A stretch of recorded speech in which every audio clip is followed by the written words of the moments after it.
Recording start करते मी.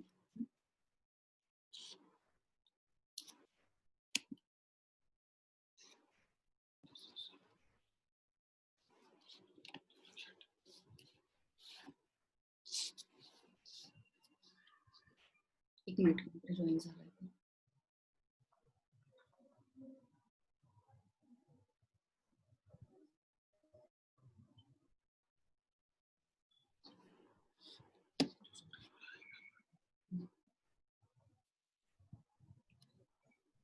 Sir, I am visible on the screen? Yes. Okay. So, I'll start then, okay. So, very good evening and warm welcome.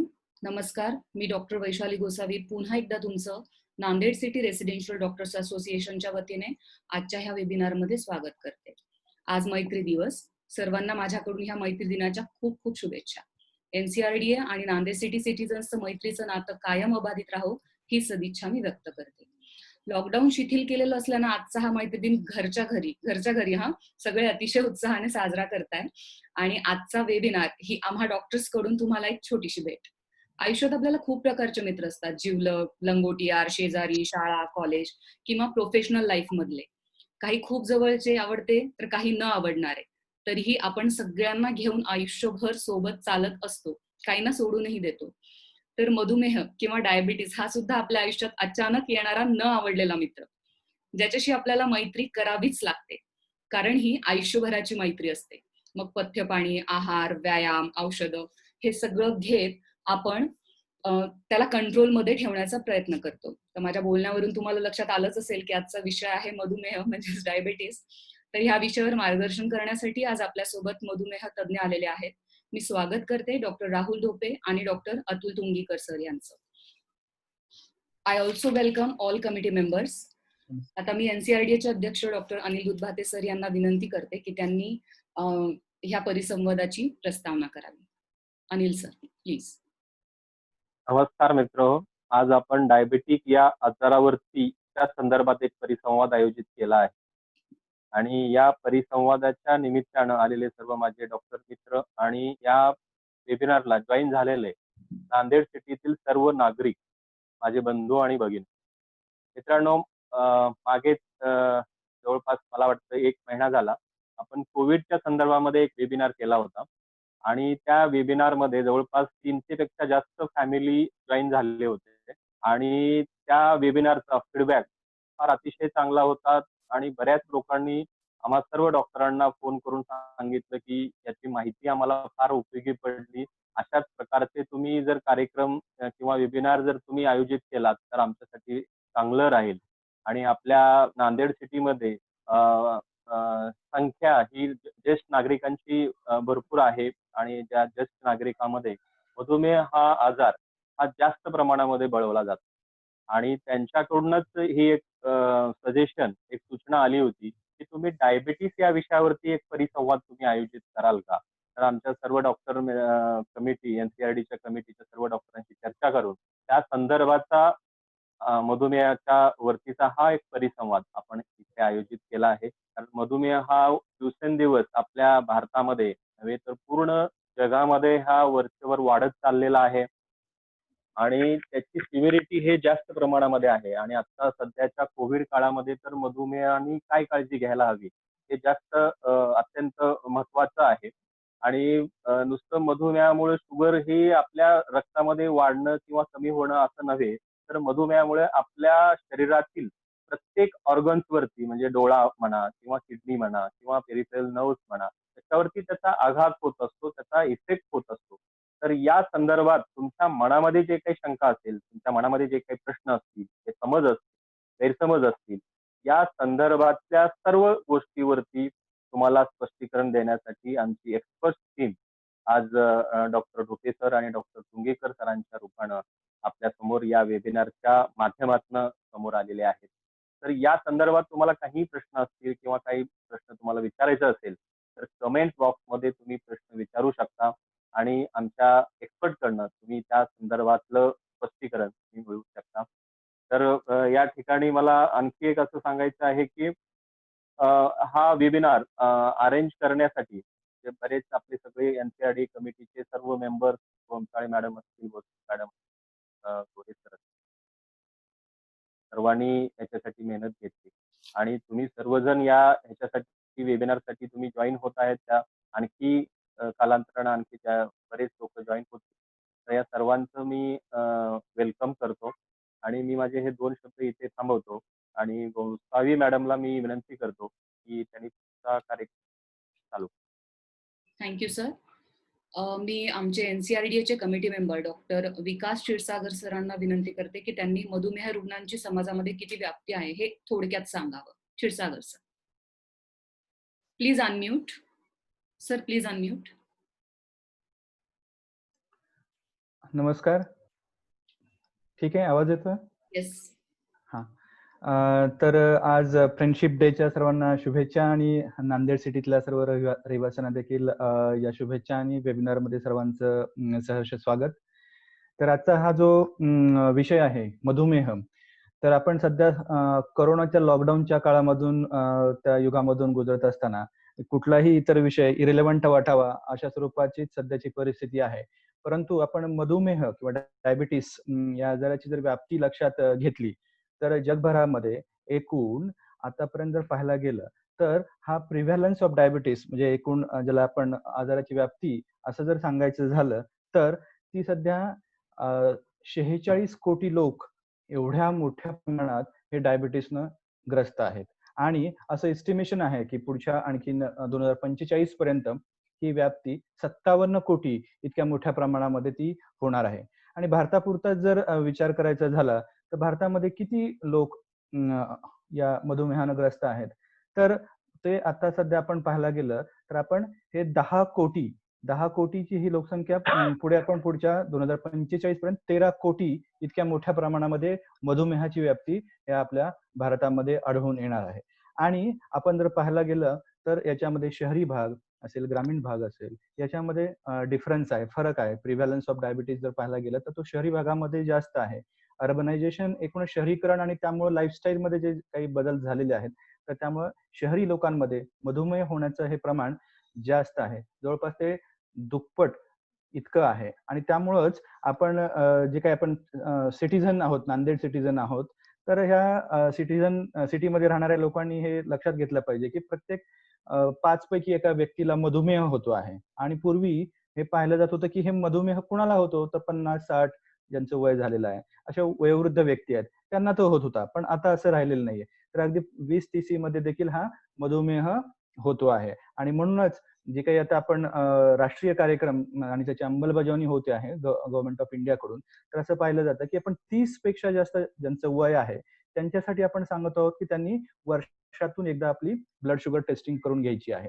त्यामुळे हा risk factor जो आहे तो हा 30 वयापर्यंत इतका तो कमी झालेला आहे. आणि कुठलाही आजार जेव्हा पाहतो आपण, कोरोना कशामुळे होतो, कोरोना विषाणूमुळे होतो. तर डायबिटीस कशामुळे होतो, तर ह्या नॉन कम्युनिकेबल डिसिजेसमध्ये किंवा असंसर्गजन्य आजारामध्ये याच्यामध्ये कुठलाही असा व्हायरस किंवा कुठलाही एजंट फॅक्टर त्याच्यामध्ये आढळून येत नाही. तर काय आहे, तर त्याच्यामध्ये रिस्क फॅक्टर ही कन्सेप्ट आहे. त्याच्यामध्ये मॉडिफायबल रिस्क फॅक्टर्स असतील किंवा नॉन मॉडिफायबल रिस्क फॅक्टर्स असतील. तर कुठले आहेत मॉडिफायबल रिस्क फॅक्टर्स आणि कुठले आहेत नॉन मॉडिफायबल रिस्क फॅक्टर, याचा जर आपण अभ्यास केला तर आपण त्याचं प्रिव्हेन्शन करू शकू. आणि हे एकूण ओघानं पुढच्या सगळ्या पॅनलिस्टच्या चर्चांमधून ते येतच जाणार आहे की कुठले आपल्याला मॉडिफायबल रिस्क फॅक्टर्स आहेत, म्हणजे की त्याच्यामध्ये आहार असेल, विहार असेल आणि अगदी आपलं एकूण मानसिक आरोग्य असेल, एकूण ताणतणावांचं जे जीवन असेल, किंवा आता याच्याही पलीकडे झालं तर आपला इमोशनल क्वेश्चन किंवा आपण आपले इमोशन्स कशा मॅनेज करतो. आणि ज्यांच्या अनकंट्रोल्ड इमोशन्स असतील तर त्या अनकंट्रोल्ड शुगर आणि त्यामुळे होणारा डायबिटीस, इथपर्यंत आपण आता रिसर्च पर्यंत पोहोचलेलो आहोत की ज्यांना आपल्या इमोशन्स कंट्रोल करता येत नाही त्यांना आपली शुगर कंट्रोल करता येत नाहीत. म्हणून आपण आपल्या इमोशन्स कंट्रोल करा, आपलं मानसिक आरोग्य चांगलं ठेवा, ताणतणावांचं नियोजन करा, तरच आपण ह्या मधुमेहापासून दूर राहू शकू. आणि त्यामुळेच आपण हा विषय निवडलेला आहे. आणि कोरोनाच्या पार्श्वभूमीवरती सांगायचं झालं तर जे काही कोरोनामध्ये जे काही मृत्यू होत आहेत, जे डेथ होत आहेत, तर त्याला कोमॉर्बिडिटी 70% लोकांमध्ये कोमॉर्बिडिटी आहे. आणि त्याच्यामध्ये सगळ्यात महत्वाचा हा फॅक्टर जो आहे तो डायबिटीस आहे. आणि आता आपण पाहतो की कोरोनाचं पॅन्डेमिक आहे तसं डायबिटीसचं पॅन्डेमिक आहे. आणि त्याचबरोबर हार्ट अटॅक येण्याचं जे काही पॅन्डेमिक आहे किंवा एकूण हृदयविकार बळावलेले आहे, तर त्याच्यामध्ये 5 रिस्क फॅक्टर पैकी सगळ्यात महत्वाचा रिस्क फॅक्टर हा डायबिटीस आहे आणि त्यामुळे डायबिटीस कंट्रोल करणं हे खूप महत्वाचं आहे आणि म्हणूनच आपण ते ओघानं या परिसंवादामध्ये विस्तृतपणे चर्चा करणार आहोत. तर मी गोसावी मॅडमला विनंती करतो की त्यांनी पुढील आपल्या पॅनलिस्ट कडे जावं.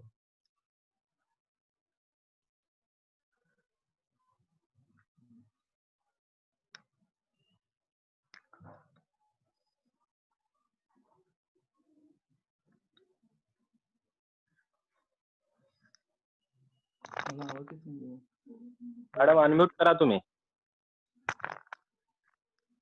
अनम्यूट नाही, म्यूट आहेत तुम्ही.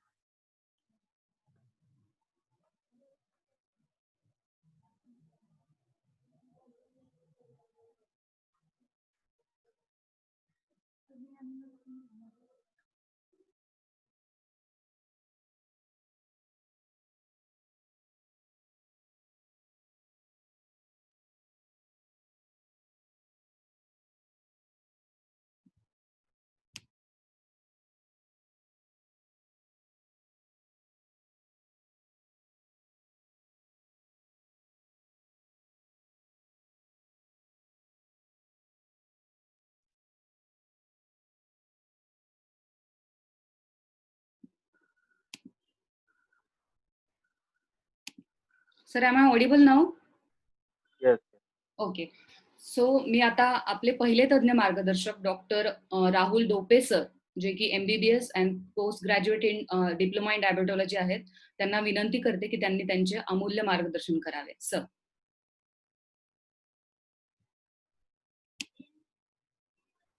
डॉक्टर गोसावी, माझ्या स्लाइड शेअर होणार आहेत का? Oh, sir, I'll try to make you host. Just give me some time. हां.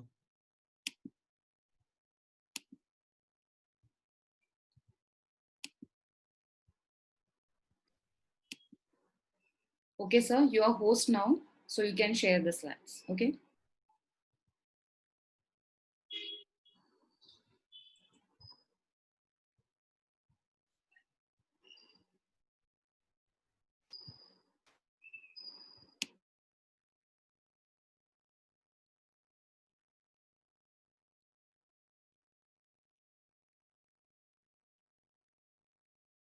ओके. नमस्कार.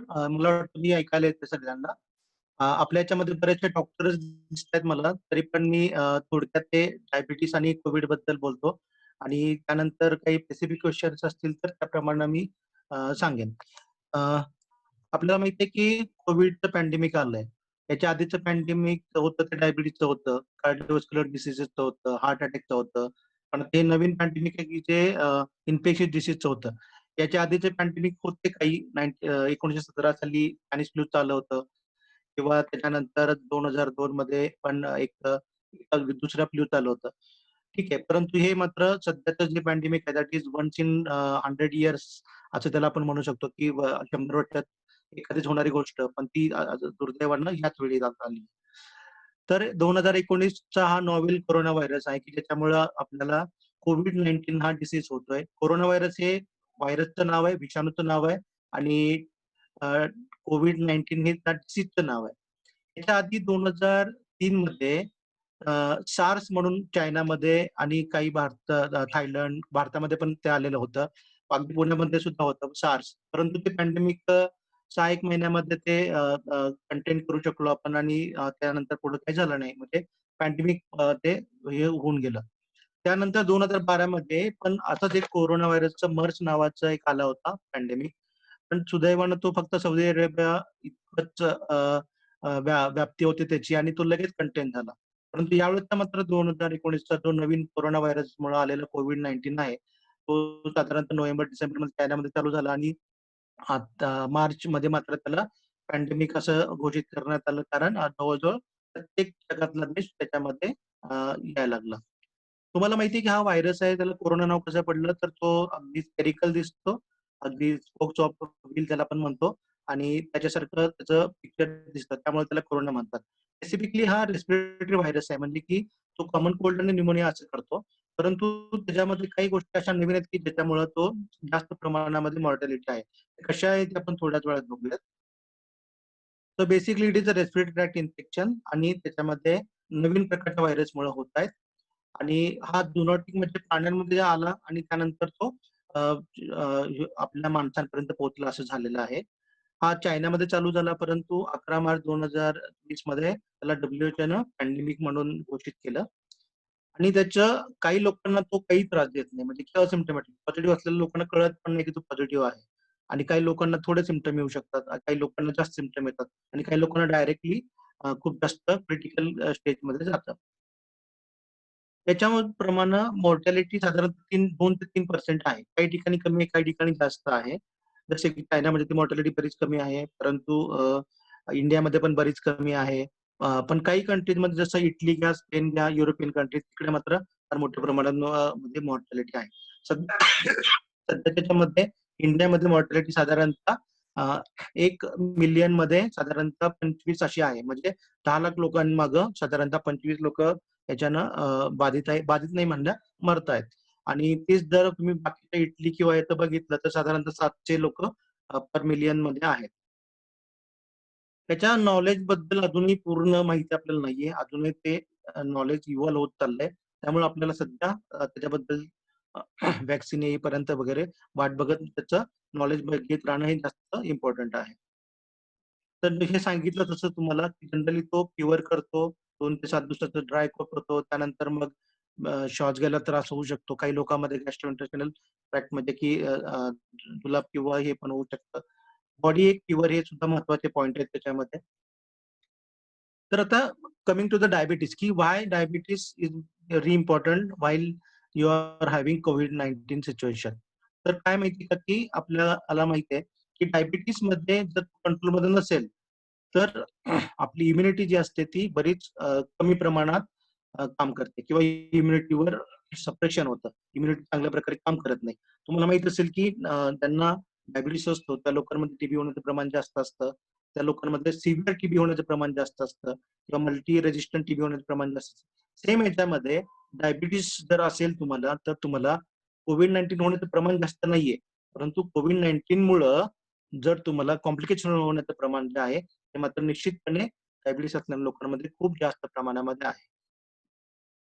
पण दुसरी महत्वाची गोष्ट त्याच्यामध्ये अशी आहे, की डायबिटीस नुसता आहे आणि तो कंट्रोलमध्ये असेल, तर तुम्हाला जास्त कॉम्प्लिकेशनची शक्यता नाहीये. कंट्रोलमध्ये नसेल, तर मात्र तुम्हाला कॉम्प्लिकेशन जास्त होऊ शकतात. हे जर बघितलं, की कोविड-19 मध्ये विकास सरांनी मगाशी सांगितलं, की जवळ-जवळ 70% लोकांमध्ये कोमॉर्बिडिटी असते. तरी कोमॉर्बिडिटी म्हणजे काय? तर जर 100 डेथ्स असतील कोविडमुळं, तर त्यातल्या जवळ-जवळ 13 ते 14 डेथमध्ये कार्डिओव्हास्क्युलर डिसीज एक कोमॉर्बिड कंडिशनमध्ये आधीपासून त्या माणसांना डायबिटीस बरोबरच कार्डिओव्हास्क्युलर डिसीज आणि कोरोना असू शकतो. डायबिटीस साधारणतः 9 ते 10% लोकांमध्ये, 8 ते 9% लोकांमध्ये ब्लड प्रेशर, 8% लोकांमध्ये क्रॉनिक रेस्पिरेटरी डिसीज आणि कॅन्सर. तर मग थोडक्यात की जनरली यंग लोकांमध्ये आणि ज्याला काही गोष्टी नाहीयेत, त्या लोकांमध्ये कोरोना जरी झाला तरी तो तुम्हाला जास्त मोठ्या प्रमाणात कॉम्प्लिकेशन पर्यंत नेत नाही किंवा सीरियस आजार होत नाही, ऑक्सिजन लागणारा आजार होत नाही किंवा व्हेंटिलेशन लागणारा आजार होत नाही किंवा तुमचा मृत्यू एवढं जास्त होत नाही. तसंच एक एज ग्रुप प्रमाणे किती मॉर्टॅलिटी आहे किंवा किती लोक मरतात कोविड-19 नाही जर बघितलं, तर तुम्ही बघितलं की अगदी 50 पर्यंत हे मृत्यूचं प्रमाण नगण्य आहे. म्हणजे 40 ते 49 मध्ये फक्त 0.4%, 10 ते 39 मध्ये फक्त 0.2%, 10 वर्षाच्या आतमध्ये तर त्याला ऑलमोस्ट अशी काही मॉर्टॅलिटी नाहीये. परंतु इकडे लक्षात घ्या, की एकदा तुम्ही तुमची 60 जर क्रॉस केली, तर 60 ते 70 मध्ये तेच प्रमाण तुमच्या 50 पेक्षा जवळ-जवळ 3 पटीने वाढतं. 70 ते 80 एजमध्ये ते जवळ-जवळ 8 पटीने वाढतं आणि जर तुम्ही 80 वर्षापेक्षा जास्त असाल, तर जवळ-जवळ ते 10 पटीने वाढू शकतं. म्हणजे थोडक्यात ही इटलीमध्ये, स्पेनमध्ये जी झालेली मॉर्टॅलिटी आहे, ती बऱ्यापैकी सगळी ह्या मोर दॅन 80 किंवा सुपर सीनियर लोकांमध्ये झालेली होती. आता महत्वाचं काय आहे, की डायबिटीसमध्ये हा प्रिव्हॅलन्स डायबिटीस किंवा डायबिटीसच्या लोकांना कोविड-19 होण्याचं प्रमाण हे जनरल पॉप्युलेशन एवढंच आहे. परंतु त्याचा डिसीज किंवा सिव्हिरिटी किंवा मॉर्टॅलिटी ही जी आहे, जसं मी मगाचपासून सांगतोय, की सिव्हिरिटी आणि मॉर्टॅलिटी ऑफ कोविड-19 ही वाढते जर तुम्हाला डायबिटीस चांगलं कंट्रोलमध्ये नसेल तर. दुसरी गोष्ट काही लोक असंही म्हणतात, की डायबिटीस जर तुम्हाला असेल, तुमचं कंट्रोल आहे, अनकंट्रोल्ड आहे, डझंट मॅटर. पण तो जर असेल तर तुम्हाला इन्क्रीज चान्स आहे. कारण तुमची इम्युनिटी ऑलरेडी डाऊन असते आणि मग तुम्हाला व्हायरल एंट्री ह्याच्यामध्ये सेल्समध्ये होऊ शकते आणि अल्टर्ड इम्युन रिस्पॉन्समुळे तुम्हाला होऊ शकतं. परंतु हे अनप्रूव्हन आहे.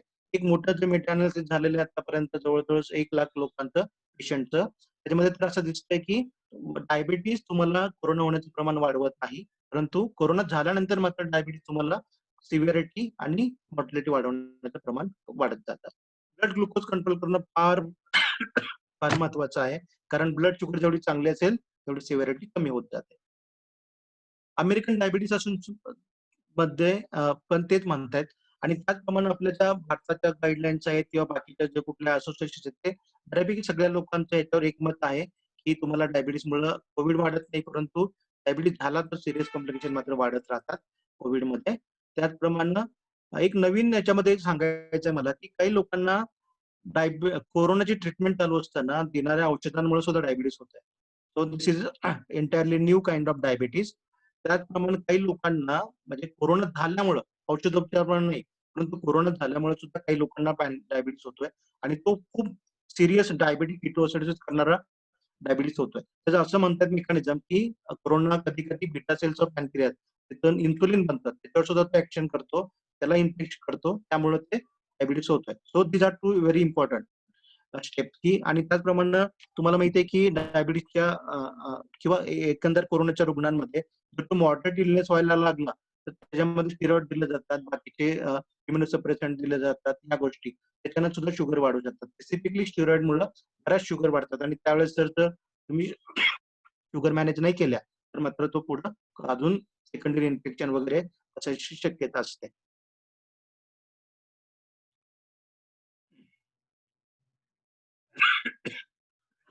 आणि ह्या ज्या रिस्क आहेत टाईप 1 डायबिटीस आणि टाईप 2 डायबिटीस, या दोन्ही रिस्क याच्यामध्ये सिमिलर काइंड ऑफ रिस्क आहे.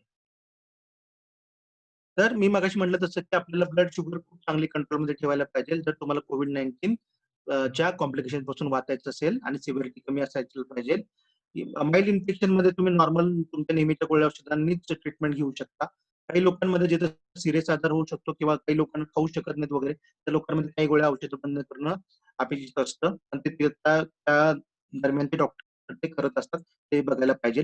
त्याचप्रमाणे काही औषधं जशी सल्फोनिलॅझ आणि इन्सुलिन त्याच्यानं शुगर तुमची अचानक खूप कमी होऊ शकते.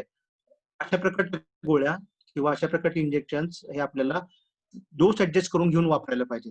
कारण जर तुमची शुगर कमी व्हायला लागली किंवा खूप जास्त व्हायला लागली तर मात्र निश्चितपणे तुम्हाला कोरोनाचे कॉम्प्लिकेशन जास्त व्हायची शक्यता असते. जर तुम्हाला खूप जास्त आजारी असतील आणि लोक आयसीयू मध्ये वगैरे ऍडमिट असतील डायबिटीस प्लस कोरोना ह्याच्यामध्ये, त्याच्यामध्ये मात्र खूप किंवा 100% वेळा इन्सुलिन देणं गरजेचं पडतं. डॉक्टर तुमच्याकडे तुम्हाला सांगतील ते इमर्जन्सी मेडिसिन मध्ये काय वापरायचं ते. ना आता की डायबिटीस असलेल्या लोकांनी काय काळजी घ्यायला पाहिजे, तर तुम्ही मिनिमाइज केलं पाहिजे एक्सपोजर, ऑल मेजर्स म्हणजे की तो डॉक्टरांकडे सुद्धा तुम्हाला गरज असेल, त्रास होत असेल तोपर्यंत जायचं नाही. तोपर्यंत फक्त तुम्ही टेलिकम्युनिकेशन घेऊ शकता, ऑनलाईन कन्सल्टेशन करू शकता, शुगर चेक करायची, डॉक्टरांना सांगायची, ब्लड शुगर चेक करायचं, ब्लड प्रेशर चेक करायचं, तुमचं वजन चेक करायचं, गोळ्या औषधं डॉक्टरांना सांगायची. त्या प्रकारे तुम्ही करू शकता. दुसरी गोष्ट तुम्ही घरातल्या घरात सगळ्या गोष्टी करायला पाहिजे. तुमची एक्सरसाइज घरातल्या घरात झाला पाहिजे. विकास सरांनी मगाशी सांगितल्याप्रमाणे इमोशनल हेल्थ पण तुम्हाला यात सांभाळली पाहिजे. कारण स्ट्रेस जर आला तर तुम्हाला तुमच्या शुगर्स वर खाली होऊ शकतात आणि त्यांना मग तुम्हाला अजून जास्त प्रमाणामध्ये कॉम्प्लिकेशन होऊ शकतात. घरी राहून तुम्ही तुमच्या शुगर घरच्या मशीनवर तुम्ही चेक करू शकता, ब्लड प्रेशर घरच्या मशीनवर चेक करू शकता. युरिन क्युटॉन जनरली चेक करायला टाईप 1 डायबिटीस मध्ये लागतं. नॉर्मल टाईप 2 डायबिटीस मध्ये एवढं करत बसायची गरज पडत नाही. आणि शक्यतो तुम्ही औषधं चुकवायची नाहीयेत. सगळे प्रकारची औषधं तुमच्या जवळ कमीत कमी 1 महिन्याची तरी कमीत कमी औषध आपल्याला जवळ लावावी. समजा 1 महिन्यात संपत आलं तर लगेच पुढच्या ह्याची औषधं घ्यायला पाहिजे. Hydration is very important. कारण कोरोनामध्ये ताप वगैरे आला, सर्दी खोकला वगैरे झाला, त्यावेळेस शरीरामध्ये खूप पाणी कमी पडतं. त्यावेळी जर तुम्ही पित नसाल पाणी आणि त्याच वेळी तुमची शुगर वाढलेली असतील किंवा काही औषध अशी चालू असतील, SGLT2 युजर किंवा डायबिटिक असा, तर तुम्हाला अजून डिहायड्रेशन होऊ शकतं. म्हणून तुम्ही पाणी भरपूर प्यायला पाहिजे योग्य प्रमाणात. आणि तुम्ही कधी मदत घ्यायला पाहिजे डॉक्टरांची किंवा हॉस्पिटलला जायला पाहिजे जर तुम्हाला सिम्पटम कोरोनाचे जाणवले असतील, ताप येत असेल, जो जात नाहीये वगैरे किंवा शुगर खूप वाढलीये, युरिन मध्ये तुम्हाला काहीतरी कीटोन्स आले, प्रेग्नन्सी आहे, एखादं इन्फेक्शन झालंय, युरिन इन्फेक्शन झालंय किंवा अपसेस झालंय, या म्हणजे मात्र तुम्ही डॉक्टरांना लवकरात लवकर तपासणी करण्यासाठी द्यायला पाहिजे. तुमचे नेहमीची औषधं जी काही असू शकतात, ॲस्पिरिन असेल, बाकीचे ब्लड प्रेशरची मेडिसिन असतील, कोलेस्ट्रॉलची मेडिसिन ती पूर्णच्या पूर्ण सगळी तशी चालू ठेवायला पाहिजे. ती अजिबात कुठलीही कॉन्ट्रा इंडिकेशन नसेल तर बदलू नये. ते बंद करायचे नाही. कोविड टाळण्यासाठी काय काय करू शकतो, तर नेहमीचे रेग्युलर जे आहेत त्याला आपण सोशल डिस्टन्सिंग म्हणतोय किंवा हँड वॉशिंग म्हणतोय ते करायलाच पाहिजे. त्याचप्रमाणे गर्दीच्या ठिकाणी जायचं नाही, मास्क लावायचा, डोळ्याला, नाकाला, तोंडाला स्पर्श करायचा नाही. हे नेहमीच रेग्युलर गोष्टी आहेत. तसं मास्क योग्य पद्धतीने घालायचा किंवा चांगल्या प्रकारचे मास्क वापरायचे, त्या गोष्टी आहेत. चालतं. ओके. तर हे मी जनरल बोललोय. कोणाला काही क्वेश्चन असेल तर तुम्ही आम्हाला विचारू शकता.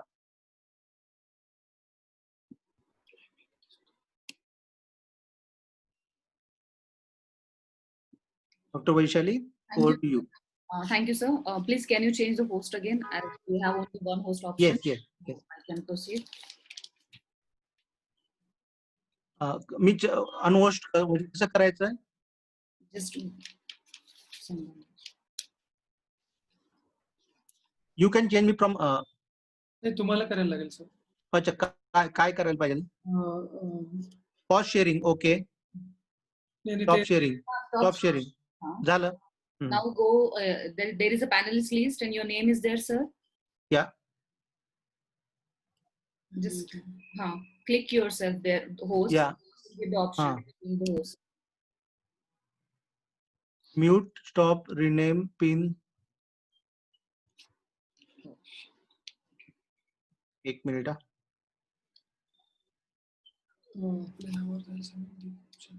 So go on my name. There, Deeps is near. I'm using someone professional account actually. Deeps is written. Okay. Just click it. याच्यामधलं मेक होस्ट. येस. Yes.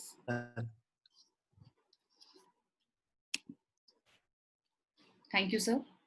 तुमच्या माहितीचा नक्कीच फायदा होईल सगळ्यांना. मी आता आपले पुढचे तज्ञ मार्गदर्शक डॉक्टर अतुल तुंगीकर सर यांना विनंती करते की त्यांनी करावं. अतुल सर. नमस्कार, माझा आवाज येतोय का? Yes sir, you Audible. Absolutely fine. आत्ताच राहुल डोपे सरांनी आपल्याला कोविड आणि मधुमेह याच्याबद्दल सविस्तर आणि छान माहिती दिली. मी तुमच्याशी आता मधुमेहामध्ये म्हणजेच डायबिटीस मध्ये उद्भवणाऱ्या इमर्जन्सीज बद्दल बोलणार आहे. आपल्यास इमर्जन्सी म्हणलं की ऍक्सिडेंट, हार्ट अटॅक, पॅरालिसिस अशाच आजाराची आठवण होते. पण मधुमेहामध्ये सुद्धा इमर्जन्सीज उद्भवू शकते. तर त्याबद्दल मी आता तुमच्याशी चर्चा करणार आहे. प्रामुख्याने मधुमेहामध्ये 2 महत्वाच्या इमर्जन्सीज आहेत. प्रत्येक मधुमेह पेशंटला, बहुतांश मधुमेह रुग्णास त्यांच्या आयुष्यामध्ये कधीतरी ह्या 2 इमर्जन्सीचा सामना करावा लागतो. तर त्या प्रमुख 2 इमर्जन्सी कुठल्या आहेत? तर त्यातली पहिली आहे ती हायपोग्लायसेमिया. म्हणजे काय? तर रक्तातली साखर कमी होणे. आता रुग्णास हे थोडे विपरीत वाटू शकेल की रक्तातली साखर कशी काय कमी होते? कारण मधुमेहामध्ये तर रक्तातली साखर वाढलेली असते. पण मधुमेहाचा रुग्ण जेव्हा पथ्य पाळतो, औषधोपचार घेतो, इन्सुलिन घेतो, त्यावेळेस अशा रुग्णाची प्रमाणापेक्षा जास्त कमी रक्तातली साखर होऊ शकते. तर त्याला आपण हायपोग्लायसेमिया असं म्हणतो. तर ही साखर कमी होते म्हणजे किती होते? जर रक्तातली साखर तुम्ही तपासली तर ती 55 किंवा त्यापेक्षा कमी असेल तर त्याला आपण रक्तातली साखर कमी झाली असे म्हणतो आणि हायपोग्लायसेमिया असं म्हणतो. आता प्रश्न असा आहे की ही रक्तातली साखर कमी का होते? तर त्याची काही कारणं असतात. म्हणजे ज्या मधुमेहाच्या रुग्णास एकापेक्षा अधिक मधुमेहाची औषधं आणि गोळ्या चालू आहेत किंवा काही रुग्णास इन्सुलिन चालू असतं, तर अशा रुग्णांमध्ये ही साखर कमी होण्याचं प्रमाण सतत होऊ शकतं. किंवा मधुमेह रुग्णास इतर काही आजार झाले, जुलाब उलट्या झाल्या किंवा जेवण कमी झालं काही आजारामुळे, लिव्हरचा काही आजार झाला, किडनीचा काही आजार झाला किंवा काही जे मधुमेह रुग्ण जे आहेत, जे अल्कोहोल किंवा दारू वगैरे घेतात, तर अशा रुग्णांमध्ये ही साखर कमी होऊ शकते. आणि साखर कमी झाल्यानंतर आपण ती ओळखणे आणि त्याचा वेळीच उपचार करणे आवश्यक आहे. जर तसे केले नाही तर काही वेळेस रुग्ण हा बेशुद्ध होऊ शकतो आणि रुग्णालयात भरती पण करण्याची गरज लागू शकते. तर आता रक्तातली साखर कमी झालेली ओळखायची कशी? तर हे फार सोपं आहे. भूक लागल्यानंतर जे आपल्याला त्रास होतात तेच सुरुवातीला त्रास होतात रक्तातली साखर कमी झाल्यानंतर. म्हणजे काय होतं, तर रुग्णामध्ये चिडचिडेपणाचं प्रमाण वाढतं, हात थरथर कापतात, घाम येतो, खूप भूक लागल्यासारखं वाटतं, चक्कर येते, डोळ्यासमोर अंधारी येते. हे सुरुवातीचे काही त्याचे लक्षणं आहेत. अशा वेळेस काय करायचं, तर सर्वप्रथम कुठेतरी एका ठिकाणी बसायचं किंवा झोपी जायचं, बेडवर किंवा चेअरवर बसून घ्यायचं. त्याच्यानंतर जर तुमच्याजवळ ग्लुकोमीटर असेल, बऱ्याच रुग्णांकडे आजकाल घरी ग्लुकोमीटर असतं, ते घरी शुगर चेक करू शकतात. जर ग्लुकोमीटर असेल तर त्याच्यावर शुगर तपासून बघायची.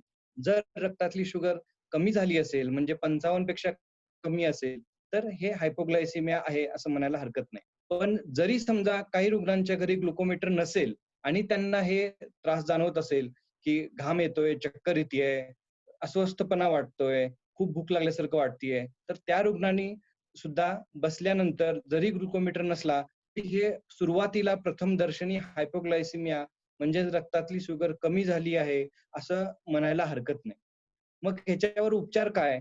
जर रुग्ण हा शुद्धीवर असेल, तर आपण तोंडावाटे त्यांना साखरेचं प्रमाण ज्याच्यामध्ये जास्त आहे असे पदार्थ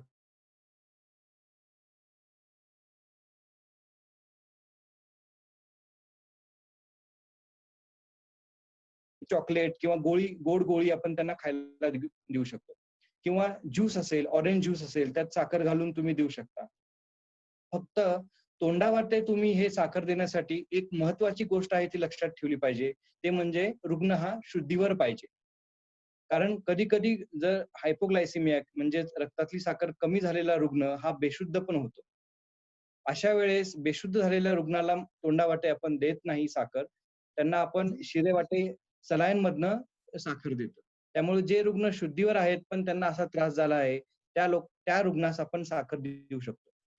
मग त्यामध्ये 2 गोष्टी होऊ शकतात. जर घरी बसलाय स्वस्त चेअरवर किंवा बेडवर आणि तुम्ही गोड पदार्थ किंवा साखर खाल्ली आहे, तर 2 गोष्टी होऊ शकतात.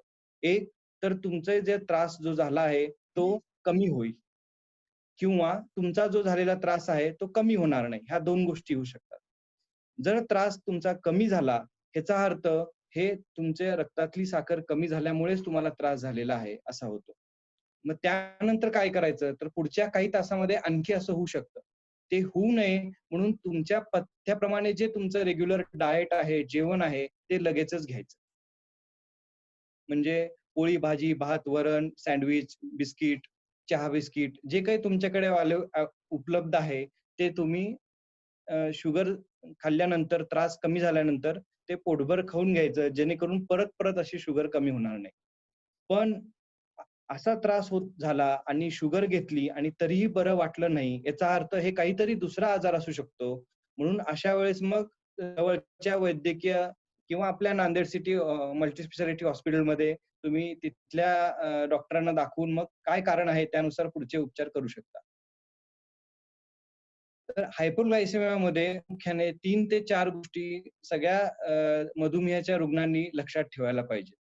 पहिली गोष्ट म्हणजे की शुगर कमी झालेली ओळखायची कशी? तर मी सांगितलं त्याप्रमाणे असो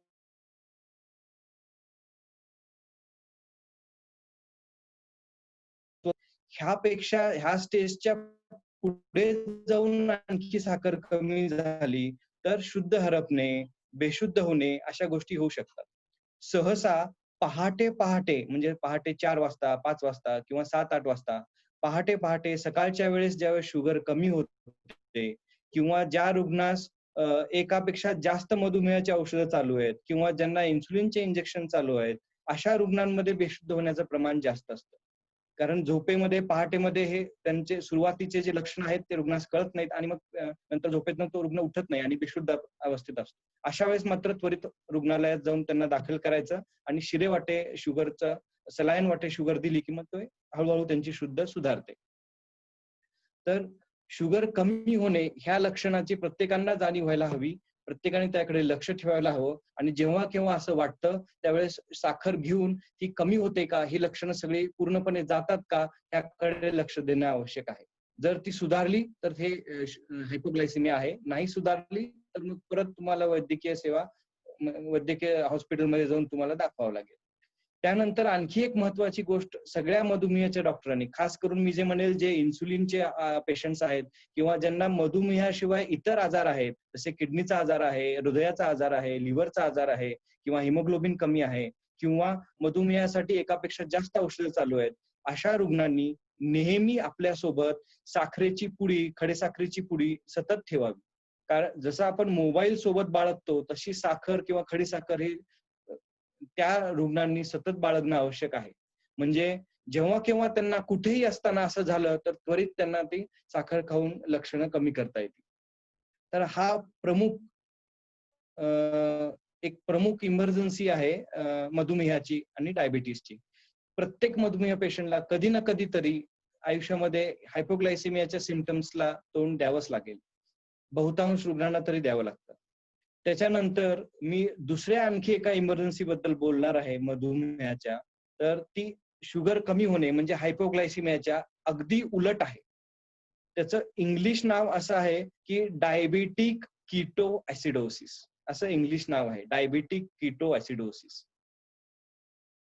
ह्याचा अर्थ काय आहे तर साध्या सोप्या भाषेत जर सांगायचं म्हणलं तर अचानकपणे रक्तातली शुगर वाढणे आणि त्याच्यामुळे काही इतर गोष्टींमध्ये बदल होणे.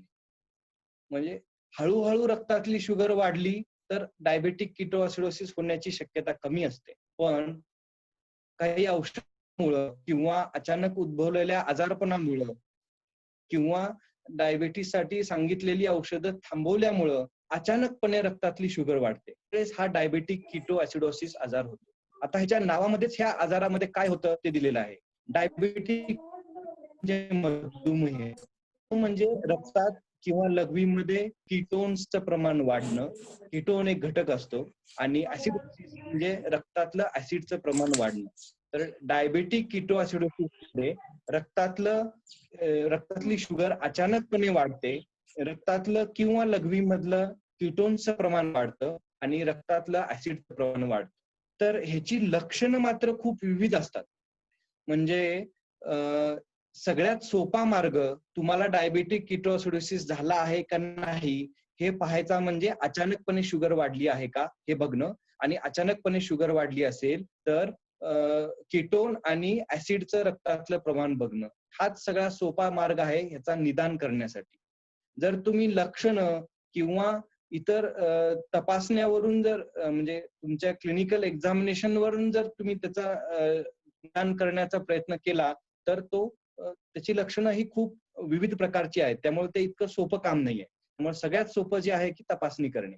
तर अचानक शुगर वाढते म्हणजे किती वाढते तर 250 पेक्षा जास्त होते. आणि जसं आपण ग्लुकोमीटरवर रक्तातली शुगर बघतो तसंच एक छोटं मशीन असतं ज्याच्यामध्ये तुम्ही रक्तातलं कीटोन पाहू शकता. तर तुम्ही रक्तातली शुगर बघायची, ती जर 250 पेक्षा जास्त असेल तर रक्तातलं कीटोन बघायचं आणि रक्तातले ऍसिड बघायचे. जर कीटोन आणि ऍसिडचं प्रमाण वाढलं असेल तर त्या रुग्णात डायबिटिक कीटोएसिडोसिस झाला आहे असं निदान होतं. डायबिटिक कीटोएसिडोसिस हा घरच्या घरी करता येईल असा आजार नाही.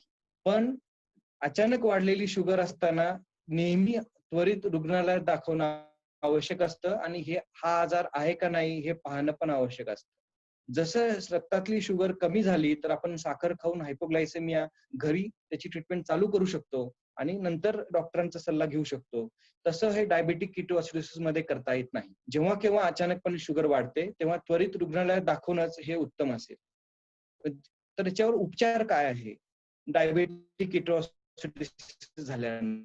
तर सगळ्यात पहिलं म्हणजे अशा रुग्णास आपल्याला इन्सुलिन द्यावं लागतं. इन्सुलिन हे एक आपल्या शरीरातलं हार्मोन आहे आणि इन्सुलिनचं काम फक्त शुगर कमी करणे एवढंच आहे असं नाही. इन्सुलिन हे हिलिंगसाठी करतं.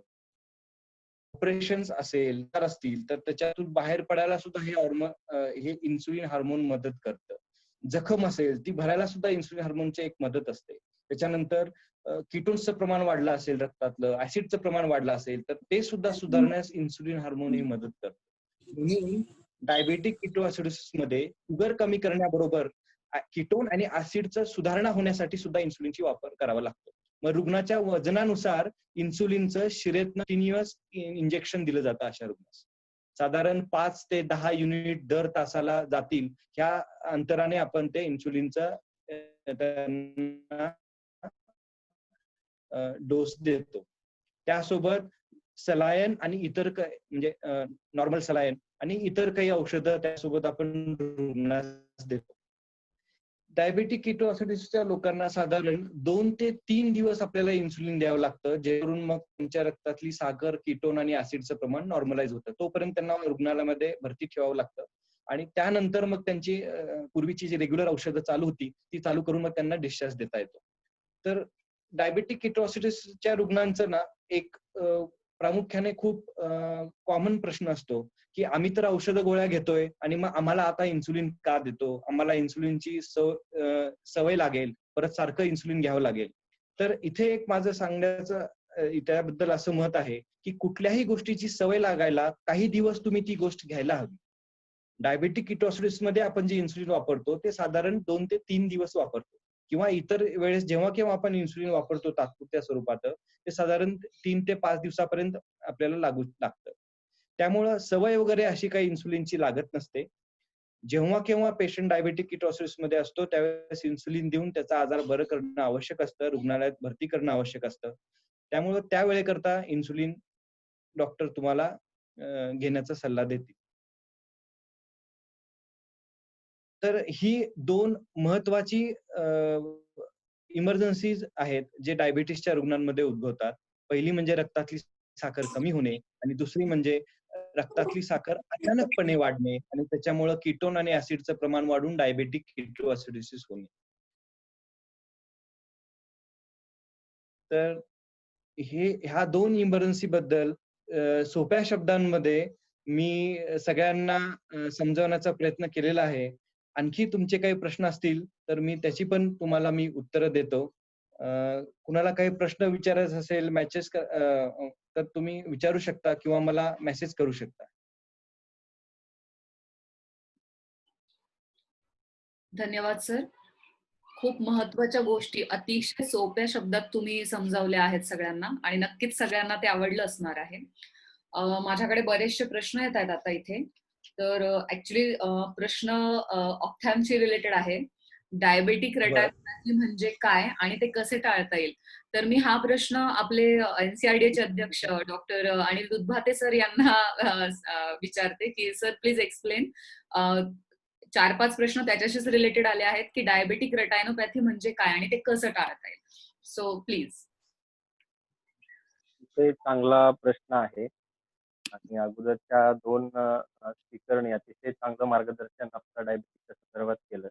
तर डायबेटिक रेटिनोपॅथी हा एक डोळ्याच्या मागचा एक पडदा असतो रेटिना. तर त्याच्यावरती जर डायबिटीसमुळे हायपरग्लायसेमिया किंवा जास्त डायबिटीसचं जर हिस्ट्री जास्त दिवसाची जर असेल तर त्यामुळं आणि तुमचं अनकंट्रोल जर शुगर असेल तर मागच्या पडद्यावरती त्याचा असर होतो.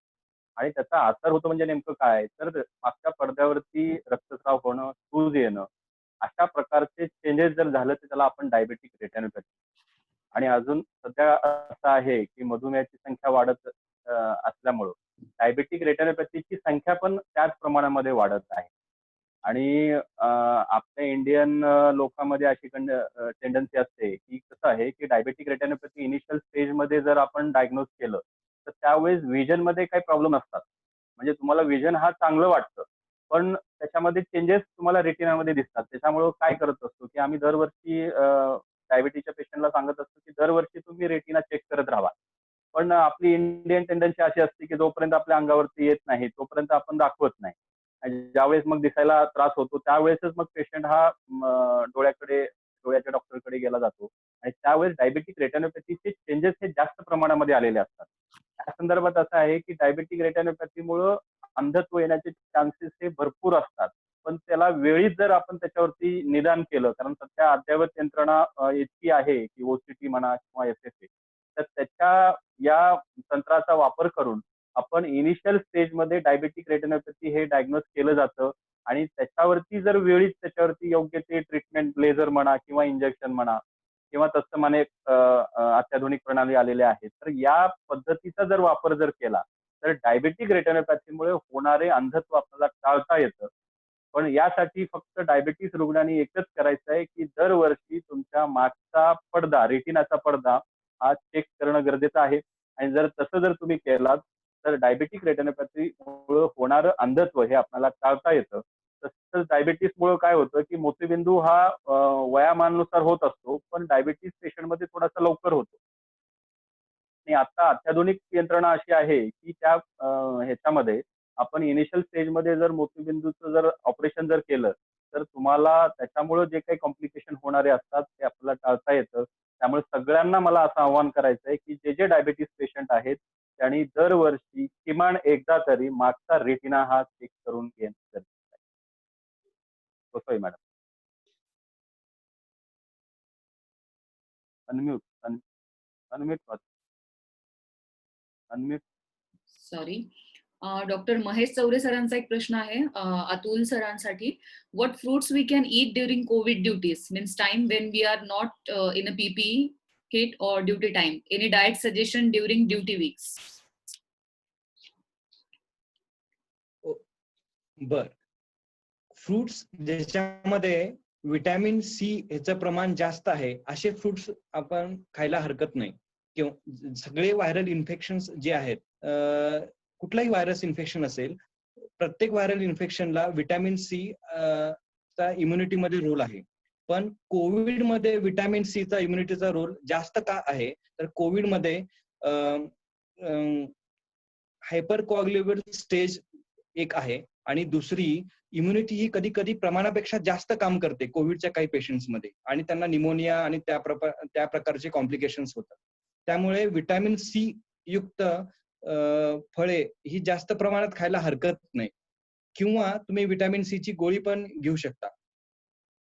पण असं कुठंही आतापर्यंत जर्नल्स मध्ये आलेलं नाहीये की विटॅमिन सी घेतल्यानंतर किंवा त्याची फळं खाल्ल्यानंतर कोविड होणारच नाही. कोविड होऊ नये यासाठी आपण जे काही प्रिकॉशन्स घेतो त्यापैकी एक प्रिकॉशन म्हणजे डाएट आहे आणि डाएटमध्ये विटॅमिन सी युक्त फळांचं प्रमाण जास्त. म्हणजे कुठली फळे तर आवळा, संत्री, मोसंबी ही फळं, किवी ही फळं तुम्ही जास्त प्रमाणात खाऊ शकता. किमान आठवड्यातनं 5 दिवस तरी खायला हरकत नाही. Thank you, sir. Now I request Dr. Anil sir to proceed with question and answer session. Anil sir. Thank you. एक ऑडियन्स मधनं एक प्रश्न आलेला आहे. अनंत येडके यांचा प्रश्न आहे. तर मी राहुल डोके सरांना विनंती करतो की is workout most important for diabetic patient? Rahul Doke sir. Workout is important for all diabetic patient. Absolutely correct. फक्त ते कसं असतं की डायबिटीज तुम्हाला कधीपासून आहे आणि तुमची आताची हृदयाची परिस्थिती किती आहे हे सगळं बघून त्याप्रमाणे तुम्हाला On करा. Rahul sir is on your video.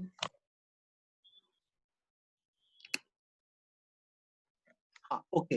तर डायबिटीस लोकांमध्ये जी आपण डायबिटीची ट्रीटमेंट म्हणतो की डायबिटीची ट्रीटमेंट मध्ये लाईफस्टाईल चेंजेस हे सगळ्यात महत्वाचा पार्ट असतो. लाईफस्टाईल चेंजेस म्हणजे काय तर तुम्हाला पथ्य पाळणं, त्यानंतर दुसरी गोष्ट तुम्ही हालचालीत राहणं, physical active is more important. So जर तुम्ही हालचाल करत नसाल तर तुम्हाला डायबिटीसचं होण्याचं प्रमाण पण जास्त होतं. त्याचप्रमाणे डायबिटीस कंट्रोल तुम्ही गोळ्या घेत असाल तरी सुद्धा जर तुम्ही हालचालीत नसाल, पथ्य पाळत नसाल तर ते होत नाही. म्हणून प्रत्येक डायबिटिक पेशंटना हालचाल करणं महत्वाचं आहे. फक्त एकच गोष्ट आहे की डायबिटीस झाल्यानंतर तुम्ही लगेच 5 किलोमीटर चालायला गेलो, 10 किलोमीटर चालायला गेलो किंवा मी 2 तास पळतो वगैरे असल्या गोष्टी करायच्या नाही. तर तुम्हाला तुमच्या आधी हृदयाची परिस्थिती तुम्ही बघायला पाहिजे, तुमच्या गुडघ्यांची परिस्थिती बघायला पाहिजे, तुमचं ओव्हरऑल फिजिकल स्टॅमिना किती ते बघायला पाहिजे आणि त्यानंतरच त्या प्रमाणामध्ये हालचाल करणं योग्य आहे. Generally 45 minutes of breath walking is one of the best exercise for diabetic patient और rather any non communicable disease मध्ये आपण हा सांगतो, जनरली सांगतो. Thank you sir. आणखी एक प्रश्न आलेला आहे. आपल्या पॅनलवरती पिडियाट्रिशियन आहेत डॉक्टर गोसावी सर. तर त्यांच्यासाठी एक प्रश्न असा आहे की ज्युव्हेनाइल डायबिटिक्स जे आहे ते लहान मुलावर त्याचा काय परिणाम होतो आणि त्यासाठी काय काळजी घ्यायला हवी? ओके. थोडं मी इनिशियली थोडं जनरल सांगतो डायबिटीस लहान मुलांमधलं. तर पीक इन्सिडन्स आहे म्हणजे शक्यतो जे डायबिटीस लहान मुलांना जो आढळतो तो 4 ते 6 वर्षाच्या वयोगटात आणि नंतर 10 ते 14 वर्षाच्या वयोगटात आढळतो. आणि त्याच्यामध्ये पण असं काही पॅटर्न नाही इनहेरिटन्सचा, म्हणजे अनुवंशिकतेचा काही पॅटर्न नाही. म्हणजे समजा पॅरेंट्सला आहे आणि मुलाला होईलच असं काही नाहीये, पण तरी पण रिस्क जास्त असते इतर नॉर्मल मुलांपेक्षा, की ज्यांच्या आई वडिलांना डायबिटीस नाहीये त्यांच्यापेक्षा या बाळांमध्ये रिस्क जास्त असते. आणि त्यातल्या त्यात जर सिबलिंगला जर असेल, भावंडांमध्ये असेल, तर 10% रिस्क असते डायबिटीस होण्याची.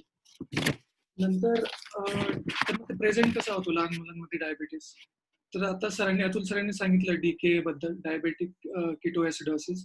तर जनरली प्रेझेंटेशन तसंच असतं, म्हणजे आधी आपल्याला काहीच माहिती नसतं की बाळाला डायबिटीस आहे नाहीये, तर ते प्रेझेंटेशन डीकेने होतं आणि नंतर डायग्नोसिस होतं की अरे बाळाला डायबिटीस आहे. नंतर त्याची कारणं कुठली आहेत, कॉमन कारणं काय आहेत बाळांमध्ये, की जे टाईप्स आहेत डायबिटीसचे, टाईप 1, 2 आणि इतर टाईप्स, तर त्यातल्या त्यात 95% जे आहे डायबिटीसचे त्यात ते टाईप 1 ने होतात. टाईप 1 मध्ये त्यांच्या शरीरात इन्शुलिनच तयार नाही होत, त्यामुळे त्यांना डायबिटीस होतो. आणि जे इतर कारण आहेत टाईप 2 म्हणजे इन्शुलिन रेजिस्टंट, इन्शुलिन असतं पण ते काम करत नाही, म्हणजे ते ओबेसिटी सारखे आता ते प्रमाण वाढत चाललंय जुवेनाइल मुलांमध्ये. नंतर अजून रेअर कॉजेस मध्ये एक आहे मॅच्युरिटी ऑनसेट डायबिटीस, आणि जे रेअर कॉजेस आहेत अजून म्हणजे सिस्टिक फायब्रोसिस वगैरे त्याच्याशी रिलेटेड डायबिटीस पण आढळू शकतो. आणि जेनेटिक सिंड्रोम जसं की डाऊन सिंड्रोम, डी मोड वगैरे त्यासारखे रेअर कॉजेस आहेत ते. तेव्हा प्रेझेंटेशन कसं होतं, समजा डीकेने नाही झालं तर मग इतर काय सिम्पटम्स आहेत की आपल्याला कळेल की डायबिटीस होऊ शकेल बाळाला. तर family risk factors, family history जर असेल, तर ओबेसिटी असेल, फिमेल्समध्ये थोडं मोर कॉमन आहे ऍज कम्पेअर टू मेल्स. आणि स्किनचं पण एक प्रेझेंटेशन आहे, जसं की अकॅन्थस नायग्रिकन्स, म्हणजे आपले जे स्किन फोल्ड्स असतात तिथे खूप डार्क मेलनायझेशन होतं, म्हणजे काळपट असतं. समजा गोरं बाळ जरी असेल तर मुलगा असेल तर त्याला खूप प्रमाणात जर चट्टे असतील तर मग ते पण एक प्रेझेंटेशन राहू शकतं. नंतर मग पॉलिसिस्टिक, जे ॲडोलेसंट फिमेल्स असतील, पॉलिसिस्टिक किडनी असेल, पॉलिसिस्टिक ओव्हरिन असेल तर त्यांना, आणि प्युबर्टल. आणि सिम्पटम्स काय असतील मग पॉलियुरिया, पॉलिडिप्सिया म्हणजे खूप तहान लागणं, नंतर खूप शू होणं, खूप लघवीला जाणं. तर मग खूप लघवीला जाणं असंही प्रेझेंट होऊ शकतं, म्हणजे ज्यांना लाईट कंट्रोल आलेला आहे युरिनेशनचा तर मग त्यांना इनकॉन्टिनन्स होऊ शकतं. तर त्यावेळेस पण आपण थोडं सस्पेक्ट, म्हणजे हाय इंडेक्स ऑफ सस्पिशन पाहिजे आपल्याला. नंतर नॉक्च्युरिया आणि इनकॉन्टिनन्स. नंतर अजून म्हणजे जेवण वगैरे व्यवस्थित आहे पण तरी पण वेट लॉस होतोय, तर ते पण एक सिम्पटम राहू शकतं. नंतर थकवा येणं किंवा फ्रिक्वेन्सी ऑफ इन्फेक्शन जास्त असणं, म्हणजे युरिन इन्फेक्शन सारखं होतंय तर त्यावेळेस पण आपण ठेवायला पाहिजे. मसल क्रॅम्स आणि ॲब्डोमिनल पेन वगैरे हे रेअर गोष्टी आहेत. आणि मग नंतर निदान आल्यानंतरच्या ज्या गोष्टी आहेत ज्याच्यात आपण प्रिकॉशन घेऊ शकतो, जे इन्शुलिन डॉक्टरांनी चालू केले ते वेळच्या वेळी घेणं. नंतर जोही काही पॅटर्न दिला असेल, म्हणजे शॉर्ट ऍक्टिंग किंवा लॉंग ऍक्टिंग जे दिलं असेल ते वेळच्या वेळी घेणं. नंतर BSL मॉनिटरिंग रेग्युलरली करणं. त्याला ते पॅरेंट्सला शिकवून दिलेलं चांगलं, कारण एव्हरी नाव अँड देन ते काही हॉस्पिटल व्हिजिट करू शकत नाही, ग्लुकोमीटरचा चांगला यूज करू शकेल त्यांना एज्युकेट केलं तर. आणि जे मॉर्बिड असतील, जे एक्सरसाइज नॉर्मल मुलांमध्ये पण ज्यांच्यात ओबेसिटी वगैरे असेल त्यांना तर मॅन्डेटरी एक्सरसाइज. आणि कॉम्प्लिकेशन्स जे आता अतुल सरांनी सांगितलं, हायपोग्लायसेमिया आणि हायपरग्लायसेमिया, ते ट्रीट करणं. त्याचं अर्ली सायन्स सरांनी सांगितलं त्याप्रमाणे चक्कर येणे किंवा अंधारी येणे, ट्रेम्बलिंग. नंतर काही मुलांमध्ये पुअर कॉन्सन्ट्रेशन होऊ शकतं, हंगर, स्वेटिंग. या गोष्टी जर आपण यांची जर काळजी घेतली तर बऱ्यापैकी आपण कंट्रोल मिळवू शकतो डायबिटीस. आणि डायबिटीस रादर दॅन अनट्रीटेबल आपण कंट्रोल चांगला करू शकतो. म्हणजे याचं चांगलं उदाहरण म्हणजे वसीम अक्रम, त्याला डायबिटीस होता, इन्शुलिन डिपेंडंट आय थिंक. पण म्हणजे तो किती फिट होता, किती फिटनेस आणि किती आपण नॉर्मली जगू शकतो विथ डायबिटीस ऑल्सो, तर आपण तेवढी काळजी जर घेतली. हा, आणि अजून एक मला एक सांगायचं होतं की म्हणजे समजा डायबिटीस झालं आणि त्यांनी मॉनिटरिंग काय काय करायला पाहिजे मुलांनी. तर सिलियाक डिसीजचं स्क्रीनिंग आहे ते डायग्नोसिसला करायला पाहिजे, आणि एव्हरी 3 इयरली. थायरॉइडचे जे प्रॉब्लेम्स असतील त्याचं screening at diagnosis and every 1 year. रेटिनोपॅथीचं सरांनी सांगितलं 1 इयरली करायला पाहिजे डायग्नोसिसला आणि 1 इयरली. आणि नंतर जर किडनीचे प्रॉब्लेम्स होऊ शकतात लॉंगर टर्म मध्ये, मग त्याच्यासाठी आपल्याला मायक्रो अल्ब्युमिन्युरिया आहे का आणि ब्लड प्रेशर मॉनिटरिंग हे इयरली करायलाच पाहिजे फ्रॉम 12 years ऑफ एज.